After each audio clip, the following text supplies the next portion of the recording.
Tak aby ste boli všetci v obraze, keď sa pýtate, či je Overwatch 2 nejaká dobrá hrateľná, alebo či si pri tom užijete zábavu. Užijete si pri určitých chvíľkach, keď si robíte z nerdov srandu a asi takto vyzerá tá super zábava, keď hráte Overwatch 2 s týmito hráčmi. Je strašná akcia proste, nestíhate sa obracať. Normálne, čo neuveriteľné, koľko zábavy je pri tejto hre. Hej. Pošlo vám krátke videjko, bez rýchlenej verzii.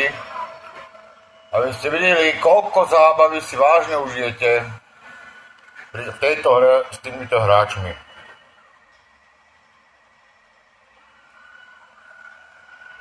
To ani nehrám, to sa nudím a pomáha, strieľam si to, ani neviem koho.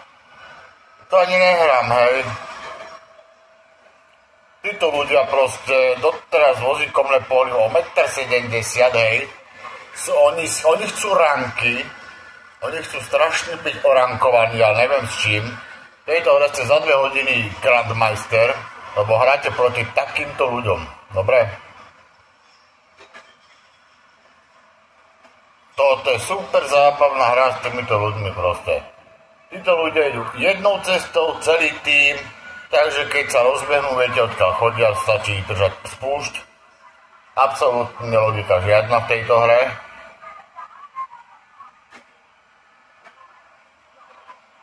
Toto som sa už nudil normálne, hej.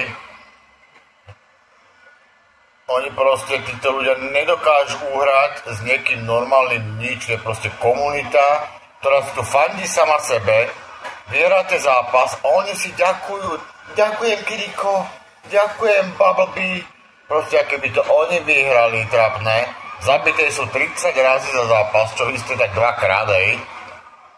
Vidíte, a to som sa ani nejval, proste to je čistá nuda, toto som už dneska z nudy. A dokonca, aby nebolo málo, títo ľudia vás ešte dokonca ohovárajú, vás nahlasujú, keď hráte lepšie. Mám aj fotky, prefotené správy. Ako títo ľudia v tejto komunite vás proste nahlásia. Blizzardu. A mňa nahlásili, že som dobre uhral hru, akorát to tak dobre strápnili. To vám môžem ukázať aj fejky, či profily tých debilov. Lebo toto sa vážne ako to dotlačíte trápny tým dokonca. Nechajte ich 2 metre, ešte aj to do drbu proste. Keď nehráte s normálnymi ľuďmi túto hru, prídete o nervy, toto je banda hlupákov, to sa nedá nič povedať proste. Vysvetlíte im to ako približne? Nie. Na druhý deň to isté proste, hej. Tí ľudia sa nevedia hýbať v tej hre, však pozrite sa, oni ste na jednom mieste strieľajú jak telce. To je nič, pôjď do hore, dole, doprava, doľava od nich, áno. Ak chcete vidieť zábavu, tak si zahráte radšej niečo iné, lebo toto zábava není, to vás bude baviť tak týždeň. Teraz tu hejtujem akorát tak soplako a akože týchto hráčov takým štýlom, že do nich strieľam uspávacie šípky a blbosti a to z diaľky. Je mi úplne jedno, či vyhrám, prehrám. Mám strieborný rank a porážam tu kade koho, hej, takže tie ranky si môžete strčiť do ryti akorát tak. Ale na čo sú vám tie ranky, keď je, tak furt prehrávate.